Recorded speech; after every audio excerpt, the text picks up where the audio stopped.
Yo, what's up, everybody? Welcome to the One Choice Podcast. I am your host, Tony Hoffman. This is another episode of The Truth, where I swear to tell the truth, the whole truth, and nothing but the truth.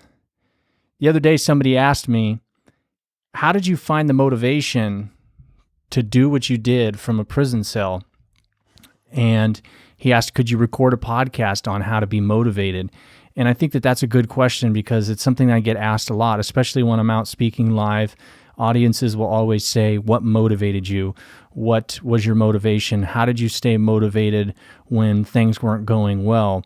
And so today's podcast, episode 6, I want to explain to you guys why you're not motivated. I want to explain to you why people aren't motivated and what is causing people to not hit their mark. Again, this isn't about business. This isn't about personal development. This isn't about spirituality. It's about all of those things. So wherever you're at in your life, this is for you who's looking for motivation, because I think the biggest mistake we do is we think that motivation is this magical, it's like this magical being, and then this magical being is going to lift us up. This magical being is going to come and tap us on our shoulders, and from that day forward, we're just going to feel like we're gods. We're going to feel like we can take on whatever task it is that we have at hand, when in reality, that's not the truth. And it's not the truth for me right now in my life. If you listen to episode 5, Healing from Heartbreak, then you know right now I'm going through it. Like right now, my micro process is getting up in the morning, eating food, making it to the gym and trying to work out, and then forcing myself to eat again, and then taking care of simple things like taking out the dog poop, like picking up the dog poop. Like that's where I'm at right now. I'm not motivated, guys. And there's a lot of times that I've been in this same situation, but it doesn't have to be a heartbreak. I remember one time, it was 2011, and I was with my CTS coaches. If you've been following my podcast, then you've listened to the episode where Lance Armstrong's coach became one of my coaches. Well, there was a falling out between me and the coaches that were coaching me at CTS. And it's not because they weren't good enough. It was because we had different ideas and what was going to drive performance for me. And ultimately, they were overtraining me, and it was causing me to lose performance. And part of overtraining is depression. Part of overtraining is lethargicness. Part of overtraining is loss of appetite. Part of overtraining is loss of motivation. And during that time, when I was coming to the conclusion that the coaches I was working with were not the best thing for me, it was not motivating. I mean, I was literally rolling to races and getting my ass handed to me. Guys that didn't train were beating me. Guys that were working half as hard were beating me. And I knew that these guys shouldn't be beating me because there would have been times when I showed up and those guys couldn't even get close to me. The issue I was having was, how do I perform like that more often? Because to me, that was my true self. But right now, I'm not my true self. I'm slow, I'm tired, I'm not eating, I'm losing sleep, all of these things because of me being overtrained. The one thing that we do is we think that motivation is this magical beam that just makes us feel like gods, but that's not it, guys. That's not it. If you're not motivated, I'm going to tell you what the deal is right now. You're not a master of your routine. You're not a master of your routine. See, when I decided that I wasn't going to work with those coaches anymore, I had to make a routine.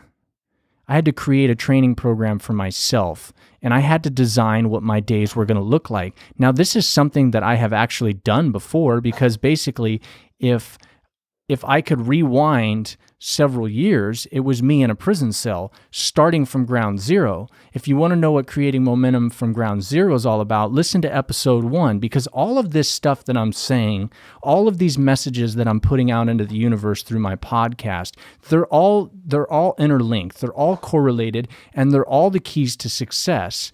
And so I was in a prison cell building a routine, and it was important for me to become a master of my routine. And the only way that I could become a master of my routine was through discipline.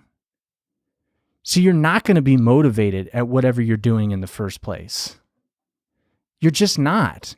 Because if you're starting something new or you're trying to create momentum, everything that you're doing in that routine is probably going against what your natural self wants to do.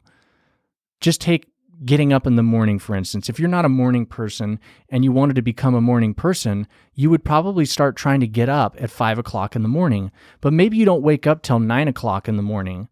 If you set the goal to get up at 5 o'clock every morning from that point forward, you're going to find it very unmotivating because there's a big difference between 5 o'clock and 9 o'clock. But what if you started a routine of getting up at 7 o'clock, and once you mastered 7 o'clock, then you move to 6 o'clock, and then you move to 5 o'clock. And what happens is when you find yourself being disciplined in your routine, then the motivation comes. The motivation starts to stir up inside of you where you're like, I got this. I can do this. Man, I've got up at 7 o'clock every day this month. I can't wait to start trying to do 6 o'clock. The flip side of that coin is getting up at 5 o'clock firsthand, and you find out that that kind of change is very tough on the body. After the first week, you start questioning yourself, can I do this? And then you start missing days. And then when you start missing days, you're falling out of being a master in your routine, and so you're losing motivation. It's like when I see people go to the gym and they're overweight or they're new to the gym and they get these personal trainers that will run them through the ringer. And I see it. They're giving them all kinds of movements, all kinds of lifts and weights and all of these things that are great in theory. They're great in theory, though, when you're fit. They're great in theory when you've already set the foundations of working out. So what happens with these individuals is they get into the gym and after 30 days, they're completely blown out. They're tired. They're way too sore. And they're looking at themselves and they're going, I'm not losing weight. I don't look any better. I'm just more tired and I'm super sore. But if they would have went into the gym and said, I'm going to start with cardio for the first month. I'm going to get on stair stepper for the first month. And I'm going to start at 10 minutes for the first week. And then I'm going to go to 15 minutes or 20 minutes the next week. And then by the end of the month, they're going to do 30 minutes a day. And then after that month, if they've completed that, they've hit their mark. They've become a master of their routine, but their routine was 100% obtainable. It's in the obtainableness, I don't even know if that's a word, if it's in the ability to be obtained that you become motivated. So then they start picking up the weights. And see, what you don't realize is, a lot of times we don't realize, is that now we're moving on to 60 days and the word consistency comes in. And consistency will always win in the long term because that's really what success is. The ability to repeat what needs to be done over an extended period of time. Now, that doesn't calculate that you have to be dynamic and change directions when you make mistakes and redevise your plan. If you don't know anything about the plan, make sure that you listen to episode 2, Understanding the Importance of the Plan. So here I am. I'm going to train myself. I'm at one of the most unmotivated times in my life. I remember I was in San Diego, California, and I was finishing a national, and I literally got my ass handed to me, and my mom was in the car, and I remember punching the steering wheel, and I had some 4-letter words that I'd said, and I remember looking at my mom, and she was scared. My mom gets scared at these kinds of things because, she looks at behavior. How is Tony behaving? Because to her, the behavior is the indicator of whether I'm on drugs or not. And so my mom's seeing me punch the steering wheel, and she's seeing me cuss. And so you could see this scared look in her face. And she gave me some great advice. She said, "Son, why don't you take a break and come back at this after you take a small break?" And my mom and I butt heads on a lot of things, and it's hard for me to take advice from my mom. But for whatever reason in that moment, I think that what my mom was telling me was exactly what I needed to do, was I needed to take a step back, because what I was about to do was make a decision to create an entirely new routine. And that was scary. That was scary because for the 2 years prior to that, I was under control of Carmichael Training Systems. I believed that they were the key to me becoming successful. They were the key to me becoming a performance beast that was going to allow me to be successful in my racing. But it turned out that they weren't. And the next question was, can I train myself? The answer was yes. But I had to write my routine down. Episode 2, understanding the importance of a plan. You have to write it down. Because I had to know what I was waking up to do every single day. My planning that I learned to do when I was in prison almost became obsessive when I started training myself. I had whiteboards, Excel spreadsheets, timing systems, power meters, all of these things that I was writing down in a journal. I was writing in how I felt in my journal, writing how my sleep was. I was counting my calories in my food. I was making sure that every single day I did what needed to be done over an extended period of time so I could be successful. I was becoming a master of my routine. And when I set my routine up on my own, I started seeing results. And when I started seeing the results, then I started wanting more. I wanted to dig deeper so I could be better. But that didn't happen at first. Don't make that mistake, guys. Don't think that you're going to be motivated in the first 30 days. Don't think that you're going to be motivated in the first 60 days. I don't get to decide when you're going to start feeling motivated, but I can tell you this, most of us are not feeling motivated right when we start something new. It's consistency in the routine. It's the master of your routine.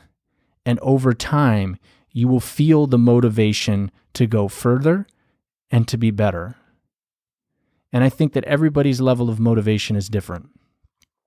But remember, sometimes we're not going to be motivated even when we're a master of our routine, like where I am right now. I don't know where you're at in your life. Maybe you're dealing with something on a personal level like me. Maybe there's something going on in the family. Maybe there's something going on at work. And you're taking it home.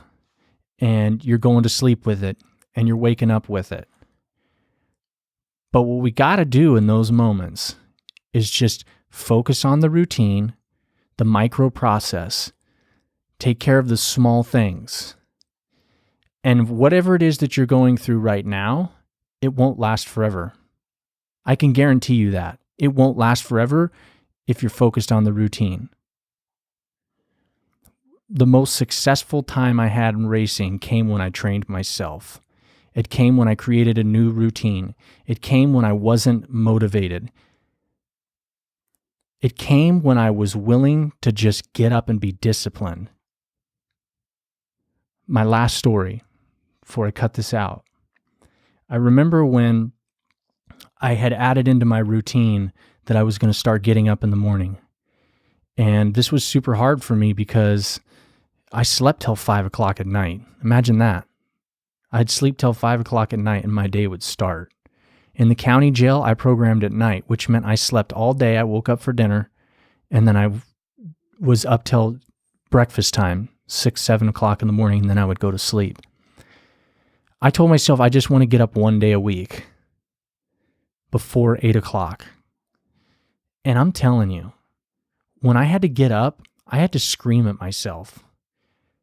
Get up right now. Just sit up. Because getting up in the morning has always been one of the hardest tasks I've had to do with my life. It still is today. I don't have to yell at myself like I used to. But I know this, the more that I did it, the more motivated I became. And then I moved to 2 days, and then 3 days, and then 5 days a week. I would let myself sleep in on the weekends only. And then once I got good at getting up in the morning, I set a goal for myself when I was at Avenel State Prison, and that was that I would be the first person up in the dorm. And that meant that I had to be ready on my bunk with my bed made and my coffee served. And I would watch everybody else get up after me. I became a morning person. Not because I was motivated, because I became disciplined. I became disciplined. I can get up at 3 o'clock in the morning now, if I have to, because I have the discipline to do it now. I'm not motivated. I'm disciplined. Become a master of your routine. Give yourself the time and consistency it takes for the discipline to develop and the motivation to build. And you'll watch everything that you're trying to accomplish occur. That's the truth, the whole truth, and nothing but the truth.